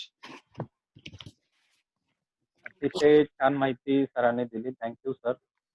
तर या संदर्भात आणखी एक प्रश्न असा आहे की डायबेटिस रुग्णांनी डाएट कसा असायला पाहिजे? आपल्या पॅनलवरती डायटिशियन आहेत कोतकाळे मॅडम, तर त्यांना हा प्रश्न आहे की डायबेटिक रुग्णांनी डाएट कसा ठेवायला पाहिजे? साधारणपणे आवाज येतोय माझा व्यवस्थित? Yes yes. असा समज असतो की सगळीकडे की ज्वारी, अगदी छोटंसं उदाहरण सांगते मी. ज्वारी पचायला हलकी असते, नाचणी पौष्टिक असते, वजन वाढणार नाही, ह्या सगळ्या मिथ्स पसरल्या गेलेल्या आहेत. उलट नाचणी आणि ज्वारीचा जो ग्लायसेमिक इंडेक्स आहे तो गव्हापेक्षा जास्त आहे. त्यामुळं जे काही तुम्ही अन्न किंवा आहार घेणार आहात तो टोटली डिपेंड करतो तुमच्या ग्लायसेमिक इंडेक्सवर.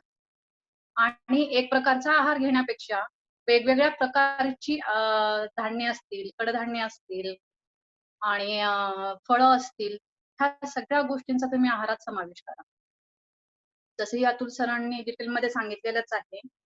आणि डॉक्टरांसाठी एक मला छोटंसं सजेशन द्यावंसं वाटतं की जेव्हा तुम्ही काम करत असता पीपीई किट घालून, त्यावेळेस सगळ्यांना अनुभव आहे, मला इतका नाहीये, पण जे काही ऐकलं आहे, जेव्हा डिहायड्रेशनचे प्रकार असतील, जेव्हा भूक लागते, ह्या सगळ्या गोष्टीला ओव्हरकम करण्यासाठी सकाळ संध्याकाळ जर तुम्ही 2 प्राश च्यवनप्राश खाल्ला आणि सोबत जेव्हा तुम्ही पाण्याची बॉटल कॅरी करता किंवा पाणी पिता, त्याच्याऐवजी जर आवळा सरबत, कोकम सरबत किंवा लिंबू सरबत असं बनवून सोबत ठेवलं तर डिहायड्रेशन पण होणार नाही आणि व्हिटॅमिन सी पण तुम्हाला जास्त प्रमाणात मिळेल. थँक्यू. Thank you madam. अतिशय छान माहिती दिला. तर आपल्या पॅनलवरती होमिओपॅथिक प्रॅक्टिशनर आहेत डॉक्टर सोई madam.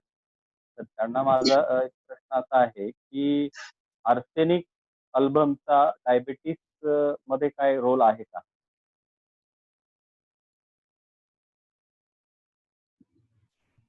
Anil sir, can you take next question? She will come after 5 minutes. Okay. Thank you. तर आपल्या पॅनलवरती आणखी डॉक्टर हरीश गोरे सर आहेत. तर गोरे सरांना हा प्रश्न आहे की दीक्षित डाएटचा खरंच आपल्या मधुमेह टाळण्यासाठी किंवा मुक्त करण्यासाठी फायदा होतो का? एक मिनिट काय सांगाल आपल्या सर नागरिकांना? सर क्वेश्चन रिपीट करा. Repeat the question.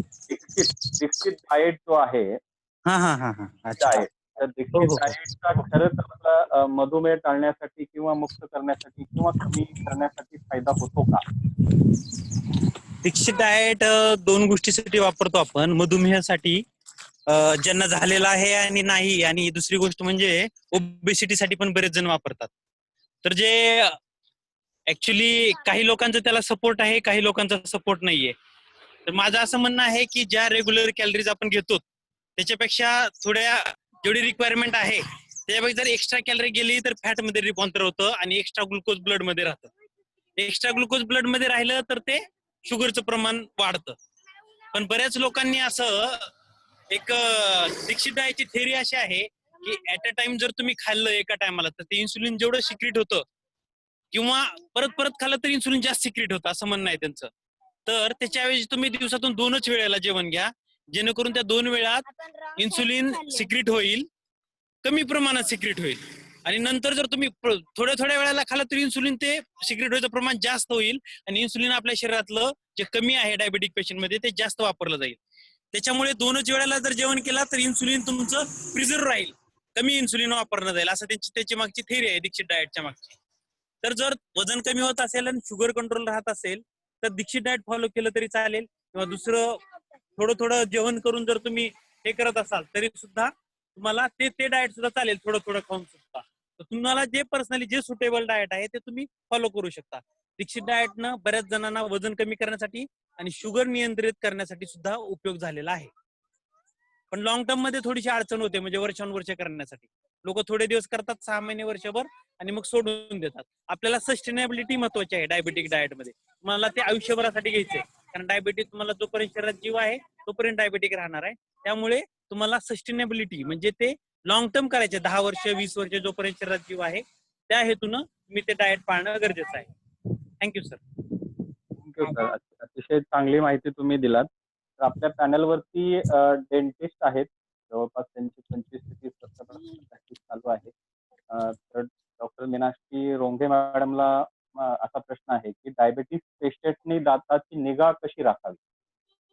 Ma'am please on your video and audio. Meenakshi Ronghe madam. हा येस. तर हा सर डायबिटीस बोला. असलेल्या रुग्ण आणि दाताची निगा कशी राखतात? तुम्ही परत yes. Hello. Diabetes Ma'am, I guess some range issue. Meenakshi ma'am, some range issue is there. We are not. आणि ऍक्च्युली दात स्वच्छ ठेवणे हे सगळ्यांचा आजार उद्भवू शकतो. मॅडम तुम्ही रिपीट सांगाल का? तुमचा आवाज आला नाहीये. आता येतोय का आवाज? हा, नेटवर्कच्या जागी या. थोडस बाहेर या गॅलरी मध्ये.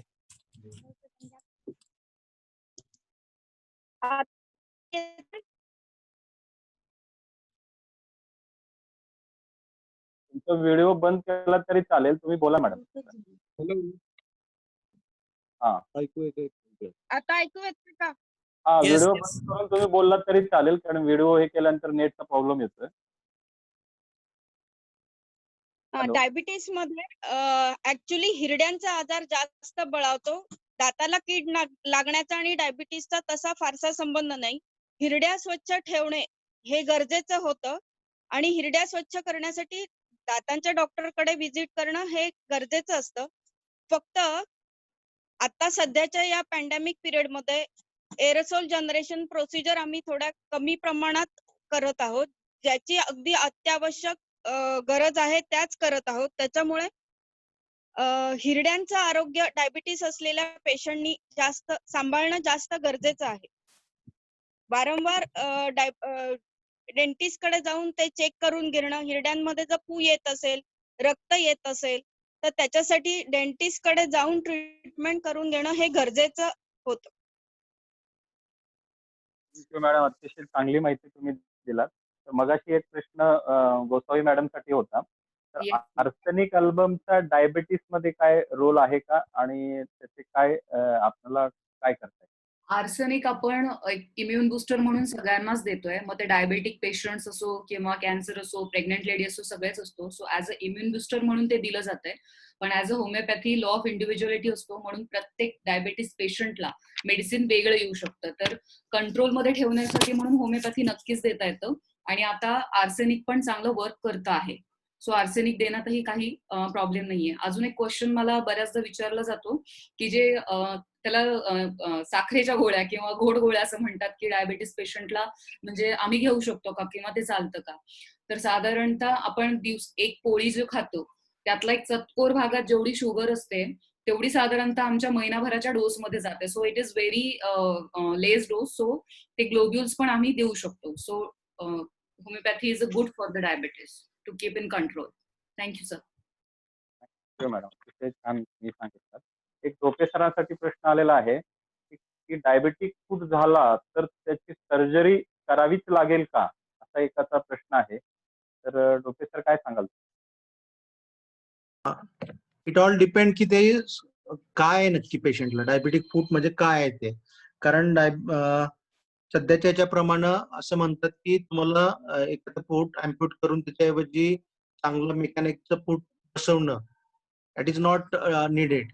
तुमचा जो काही फूट आहे तो तुम्हाला कमीत कमी सर्जरी करून तो जेवढा वापरता येईल तेवढा तो वापरणं जास्त चांगलं असतं. सो इट ऑल डिपेंड की ते कुठल्या स्टेजवर आहे. काही वेळा असं असतं की तुम्ही त्याला काहीच नाही करू शकत आणि तुम्हाला अँप्यूट करावं लागतं, आणि काही वेळा फक्त तर तुम्ही वस्क्युलर सर्जरी करा आणि तो पाय बरा होऊन जातो. सो इट ऑल डिपेंड की कुठल्या ह्याच्यावर कुठल्या स्टेजवर आहे. तेवढं लवकर तुम्ही जाल तेवढं लवकर तो ट्रीटमेंट घ्याल तेवढं लवकर तो वाचण्याची शक्यता जास्त वाढते. छान माहिती दिलात. आणखी एक प्रश्न तुंगेकर सर्वांसाठी आहे. मधुमेह हा रोग पूर्णपणे जाऊ शकतो का? मधुमेह हा रोग पूर्णपणे जाऊ शकत नाही, पण औषध उपचाराने, पथ्य पाळून आणि तुमच्या लाईफस्टाईल मध्ये बदल करून तुम्ही साखर त्याची नियंत्रणात ठेवू शकता. मी इथे सांगू इच्छितो की मधुमेह म्हणजे नेमकं काय आहे, तर रक्तातल्या साखरेचं प्रमाण वाढलेलं असतं. ज्या लोकांना मधुमेह नाहीये त्या लोकांना त्यांची तब्येत अशी असते की त्यांचं साखरेतलं प्रमाण हे काही न करता नॉर्मल राहतं. त्यांनी कितीही वेळा आणि कधीही आणि काही खाल्लं तरी त्यांच्या रक्तातली साखर नॉर्मल राहते. पण ज्या लोकांमध्ये असं राहत नाही त्या लोकांना आपण मधुमेह असं म्हणतो. तर त्यांनी पथ्य पाळून, औषधं घेऊन, लाईफस्टाईल मॉडिफिकेशन करून ते प्रमाणात ठेवणं आवश्यक आहे. काही वर्षानंतर किंवा किडनीतल्या आजारामुळे क्रिएटिनिन वाढलं तर औषधाची गरज कमी होणे किंवा काही महिन्यापुरतं औषधं तात्पुरत्या स्वरूपात बंद होणे असे होऊ शकतात. पण मधुमेह एकदा झाला तर तो जात नाही. 1 मिनिट त्याच्यामध्ये मी बोलू इच्छितो की मधुमेह हा तसा नेहमीच्या प्रकारचा कन्व्हेन्शनल आजार नाहीच आहे. ओके, तो रोग किंवा जसं टायफॉइड, मलेरिया तसा नाहीये. Diabetes is a metabolic syndrome किंवा मेटाबॉलिक डिसऑर्डर. दॅट मीन्स की तुम्हाला काहीतरी गोष्ट जास्त प्रमाणामध्ये झाली असं आहे ते. जे की तो आपण मलेरियाचं औषध घेतली आणि मलेरिया बरा झाला, टायफॉइडचं औषध घेतली बरा झाला असं होत नाही. मधुमेहाला बरं नाही करू शकत. ओन्ली थिंग जसं अतुल सरांनी सांगितलं तसं की काही लोकांना टाइप 1 डायबिटीस होतो. त्यांना तुम्ही चांगली ट्रीटमेंट द्या. मे बी ते पुढचे 6 महिने, वर्षभर हनीमून फेजमध्ये जातात आणि त्यांना औषधं लागत नाहीत. But type 1 diabetes will come back once again. तो परत येणार 100%. तसंच असतं प्रेग्नन्सीतला डायबिटीस. जो प्रेग्नन्सीमध्ये येतो, बऱ्याच वेळा डिलिव्हरी नंतर निघून जातो. पण ऑलमोस्ट 100% लोकांना पुढच्या 2, 3, 5 वर्षामध्ये तो परत येतो. So this is warning sign. Unfortunately आपल्याकडे ते आम्ही पूर्णच बरा करून देतो वगैरे असं जरी कोणी क्लेम करत असेल, that means there is fraud. असं कुठेही कधीही होत नाही. हा एक मात्र आहे की काही लोकांचा डायबिटीस अगदी 50-50 वर्ष मेटफॉर्मिन कंट्रोलवर होतो. एकाच गोळीवर कंट्रोलमध्ये राहतो. काही लोकांचा डायबिटीस फक्त गिलगलाजेटच्या एका गोळीवर, मला गोळी बदलायची गरज नाही, माझे शुगर अजून पण चांगली आहे असं असू शकतं. परंतु मेजॉरिटी ऑफ द टाइम हळूहळू जसं वय वाढत जातं, डायबिटीसचं ड्युरेशन वाढत जातं, तसं तसं गोळ्या वाढवत जावत लागणं वगैरे होऊ शकतं. त्याच्यावर एकमेव अजून एक गोष्ट काय आता नवीन आलेली औषधं जे आहेत, मेटफॉर्मिन, त्यानंतर ग्लिप्टिन, त्यानंतर SGLT2, त्याच्यावर मात्र एकदा तुम्हाला खूप चांगला कंट्रोलमध्ये आला, तर मी बराच काळपर्यंत त्याच औषधावर राहू शकता. This is because of new medication. But कुठल्याही प्रकारचं अॅक्युपंक्चर किंवा काहीतरी करून किंवा कुठलं तरी औषध घेऊन काय असं कधीच काही होत नाही. So you cannot cure it, you can just control it. That is what the correct statement. Thank you. Sir, एक अजून क्वेश्चन आला आपल्याला मेसेजमध्ये की ग्लुकोमीटरच्या रिडिंग्स कितपत बरोबर असतात? Yes sir, Atul sir, yes. ग्लुकोमीटर्सच्या रिडिंग हे मधुमेहाच्या निदान करण्यासाठी उपयोगाच्या नाहीयेत. पण ज्यांना मधुमेह झाला आहे त्यांची रक्तातली साखर, शुगर मॉनिटर करण्यासाठी ग्लुकोमीटरचा उपयोग होतो.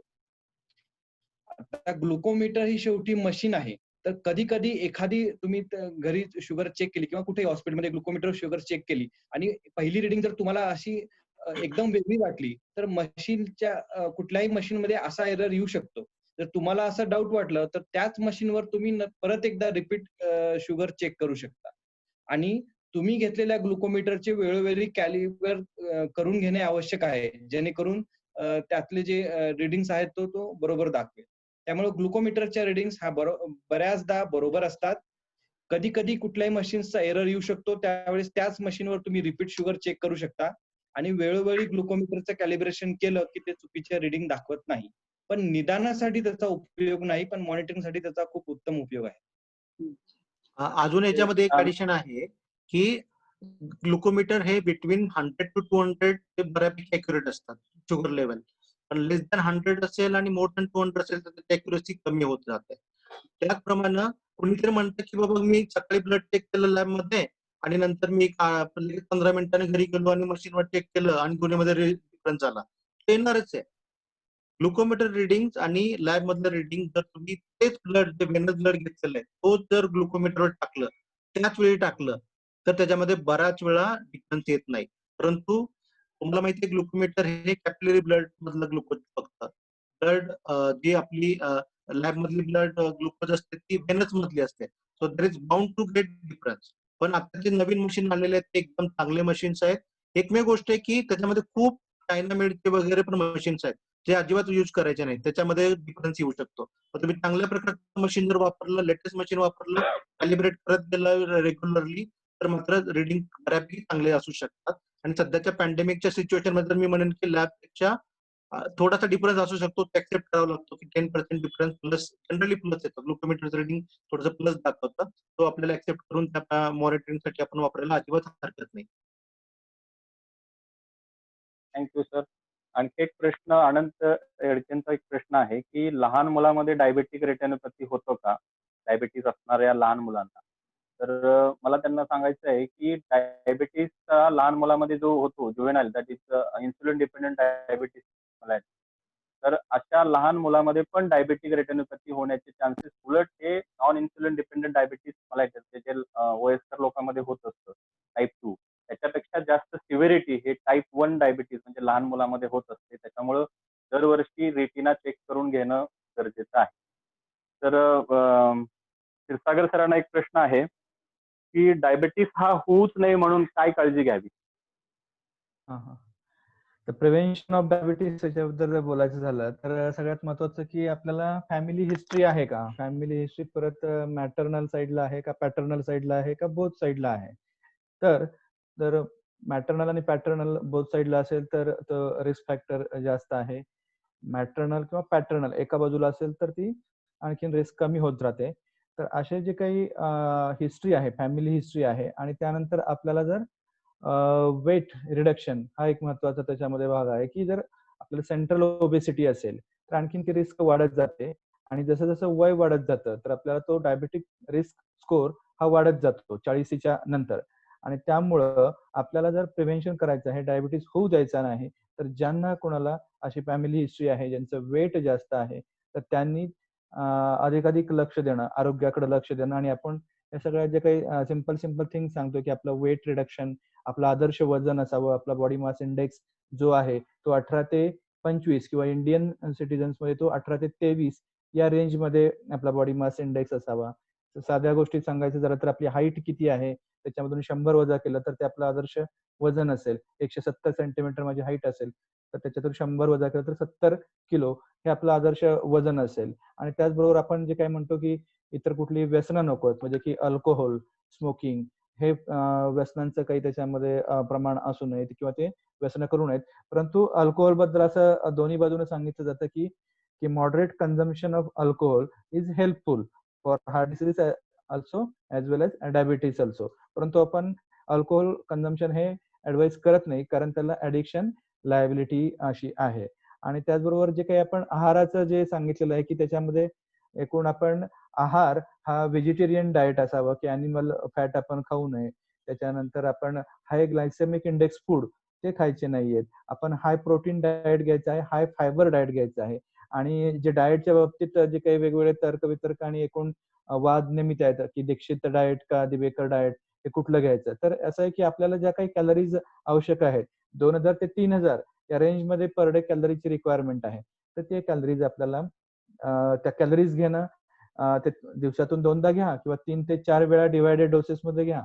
प्रोटीन कन्झम्पशन ॲडेक्वेट घ्या, फायबर असू द्या, ऑर्गॅनिक फूड हे याच्याकडे आपण जायला पाहिजे की. आणि एकूण ताणतणावांचं नियोजन, आपल्याला स्ट्रेस नको. आता एकूण अर्बन लाईफस्टाईल मध्ये असं झालेलं आहे की एकूण ताणतणाव वाढत चाललेले आहेत, इमोशनल इम्बॅलन्सेस वाढत चाललेले आहेत. आणि ते जर आपण मॅनेज करू शकू व्यवस्थितपणे त्याच्यासाठी एक्झरसाइजेस आहे, प्लस आणखीन योगा आहे, कपालभाती आहे, भ्रमरी भस्त्रिका, हे सगळे मेडिटेशनचे जे टेक्निक्स आहेत त्याचा देखील त्याच्यामध्ये उपयोग होतो. तसं वेगवेगळ्या पद्धतीने आपण डायबिटीस हा प्रिव्हेंट करू शकतो. Thank you sir. आता बऱ्यापैकी आपले डिस्कशन, प्रश्नाचे उत्तर आपण बऱ्यापैकी दिलेले आहेत. तर एक प्रश्न खेडेकर सरांसाठी आहे. खेडेकर सर आहेत का? शशांक खेडेकर सर, खेडेकर सर आहेत का? Hello hello. हा, तर तुमच्यासाठी एक प्रश्न आहे की ब्रीफ मध्ये एक 5 गोष्टी आपल्या डायबिटिक असणाऱ्या रुग्णांना सांगता येईल का या कोविडच्या काळामध्ये? काय काळजी घ्यावी? सर कॅन यू कोविडच्या काळामध्ये डायबेटिक्स रुग्णांनी माझा आवाज काय बरोबर येत काळजी नाहीये घ्यावी? सर. कोविडच्या या काळामध्ये मधुमेह डायबेटिक असणाऱ्या रुग्ण रुग्णांनी काय काळजी घ्यावी? Yes sir. सर जसं डोपे सरांनी सांगितलंय की डायबेटिक आणि कोविड असा ऍज सच असा संबंध नाहीये की डायबेटिक पेशंटला कोविड होऊ शकतो 100% असं नाहीये. त्याचप्रमाणे ज्या नॉर्मल लोकांसाठी जे सांगितलेले आहेत प्रिव्हेन्शनचे सेम पॅटर्न डायबेटिक लोकांनी पण फॉलो करायचा आहे. जसं की डिस्टन्सिंग ठेवायचं, सोशल डिस्टन्सिंग, मास्क वापरणं, जेव्हा गरज नसेल त्यावेळेस बाहेर जाऊ नये, डाएट वरती जास्त करून कॉन्सन्ट्रेट करायचा, जेणेकरून व्हिटॅमिन सी चे डाएट ज्यामध्ये इन्क्लुडिंग जास्त असेल असं पाहायचं. ज्यावेळेस शुगर कंट्रोल ठेवण्यासाठी जास्तीत जास्त कंट्रोल ठेवायचा प्रयत्न करायचा आणि आउटडोर जे रोमिंग असतं ते टाळायचं शक्यतो, जेणेकरून सोशल कॉन्टॅक्ट जास्त होणार नाही याची काळजी घ्यायची. हे जनरल प्रिकॉशन जे आहेत सगळ्यांसाठी तेच डायबेटिक लोकांनी फॉलो करणं गरजेचं आहे. Thank you sir. आता एक शेवटचा एक प्रश्न मी डोके सरांना विचारू इच्छितो की आपल्या सर्व नागरिकांना तुम्ही टेक होम मेसेज काय द्याल आणि नवीन उपचार पद्धती डायबेटिस साठी काय आता सध्याच्या ह्याच्यामध्ये आली आहे का? ओके, टेक होम मेसेज काय की कोरोना झाल्यानंतर डायबिटीस असेल तर प्रॉब्लेम खूप होत आहेत, तर तो कोरोना शक्यतो होऊ न देणं हे त्याच्यामधलं सगळ्यात मोठं यश म्हणू शकतो की कोरोना होऊ द्यायचा नाही, ऍटलिस्ट वॅक्सिन येईपर्यंत. हे सगळ्यात म्हणजे त्याला मी म्हणेन की टेक अवे स्लाइड म्हणतो आपण शेवटची, ती महत्वाचं आहे. नवीन उपचार पद्धती म्हणजे की बरेच नवीन औषधं आलेली आहेत, परंतु सध्याच्या ह्याच्यामध्ये मी म्हणेन की कोरोना त्याच्यामुळं साधारणतः जी नवीन मधले SGLT2 इनिबिटर किंवा बाकीचे काही औषधं आहेत GLP-1 वगैरे ते उलट घेऊ नका. मी म्हणतोय की याच्यामध्ये जे टाइम टेस्टेड मेटफॉर्मिन, सल्फोनिरिया, ग्लिप्टिन हे टाइम टेस्टेड आहेत, ती औषधं शक्यतो चालू ठेवायला पाहिजेत. नवीन उपचार पद्धती आता कुठल्या प्रकारे करणं संयुक्तिक नाहीये, कारण त्याच्यामुळे जर काही प्रॉब्लेम झाला तर तुम्हाला नॉर्मल हॉस्पिटलमध्ये जायचं असेल तर ते अवघड होऊ शकतं. शक्यतो अशा कुठल्याही गोष्टी टाळायला पाहिजे की त्याच्यामध्ये तुम्हाला कोरोनाशिवाय हॉस्पिटलला जावं लागेल. तर नवीन कुठली उपचार पद्धती सध्या वापरायला नको असं मी म्हणेन. Thank you sir. आता बऱ्यापैकी आपण डिस्कशन झालेलं आहे, बऱ्याच प्रश्नाचे उत्तर आपल्याकडनं आलेले आहेत. तर शेवटी आपल्या सर्व पॅनलिस्ट डॉक्टरांचं, सर्व ज्यांनी आपल्या या वेबिनार मध्ये भाग घेतला त्यांचं सगळ्यांचं आभार मानतो. आणि शेवटी हा जो प्लॅटफॉर्म आपल्याला त्यांनी तयार करून दिला, तर ते डीप फॅशनचे ओनर मनीष तरडेजा यांनी हा प्लॅटफॉर्म, हा वेबिनारसाठी ते झूम मीटिंग ज्यांनी अरेंज केली, तर त्यांचं आपल्या NCRDच्या कडनं आपण सगळ्यांनी त्यांचा आभार मानूया. आणि शेवटी वोट ऑफ थँक्ससाठी मी मीनाक्षी रोंगे मॅडमला विनंती करतो की त्यांनी vote of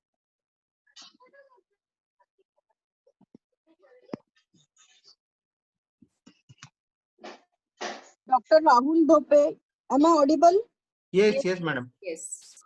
doctor Rahul Dhope आणि डॉक्टर अतुल तुंगकर यांनी डायबिटीज बद्दल आपल्याला खूप चांगली माहिती दिली व मार्गदर्शन केले. NCRD टीमच्या वतीने मी डॉक्टर राहुल धोपे व अतुल तुंगकर यांचे मनापासून आभार मानते. Thank you. Thank you. Thank you very much. सगळ्यांनी अटेंड Thank you. केला, सगळ्यांनी आपल्या डॉक्टर मित्रांनी आज फ्रेंडशिप डे असून सुद्धा हा मोलाचा वेळ त्यांनी दिला, त्याबद्दल सर्व डॉक्टर मंडळीचे, सर्व डॉक्टर मित्रांचे आणि जॉईन झालेल्या सर्वांचे मी पुनश्च एकदा आभार मानतो. आणि हा आपला वेबिनार इथे आपण संपला आहे. धन्यवाद. थँक्यू. थँक्यू. धन्यवाद.